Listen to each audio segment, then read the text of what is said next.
Hey everyone, Joe Robinson here with Marketing at Ferrum. Today I'm joined with Nick Odio, our EVP of Partnerships, to talk about the difference between cross-chain and multi-chain. This is something that Nick talks a lot about and really just nails it when he talks about this subject. So I was hoping he could share with us this topic. Nick, how you doing today? Doing good, Joe. Thanks for having me, man. Thank you. So what is the difference between cross-chain and multi-chain and why is it important? Yeah, no, it's a really good question. Typically, we're starting to see a lot more people use the word multi-chain. I would say a year ago, everyone was using the word cross-chain, and I think the tide is kind of shifting. And I think there's a couple catalysts for that. Vitalik, along with a couple of the other rock stars in the space, have said things along the lines of the future is multi-chain. And what they mean by that is that, and you notice they didn't say the future is cross-chain, they said the future is multi-chain.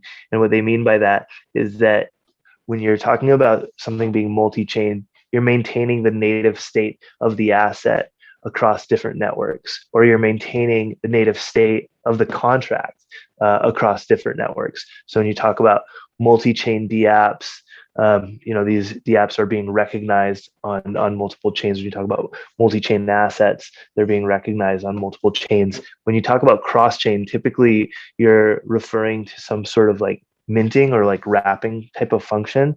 And ultimately, those wrapped versions of assets on other networks are not truly the same version of the asset as it was on the origin chain.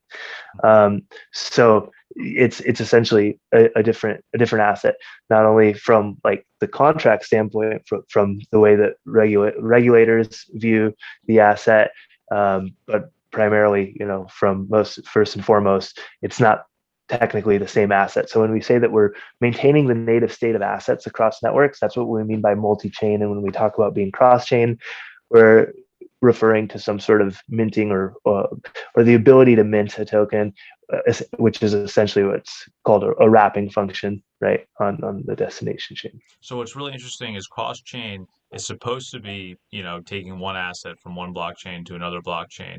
But what I'm hearing is that it won't necessarily have the same sophistication that it did on the origin chain, original chain that it came from.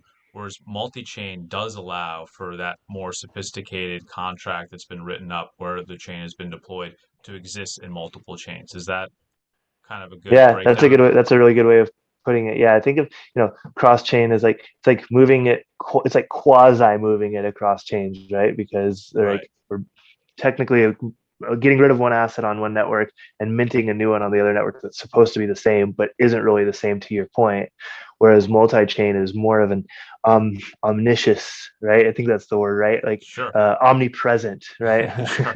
And that it's existing in multiple realities, Very i.e., cool. multiple chains. And there's a lot of benefits to multi-chain versus cross-chain, and it also intertwines with a video we just did on bridging and the difference between how Ferrum bridges and how some of these other companies and blockchains are bridging their token and making for a situation where a lot of capital is being hacked and exploited.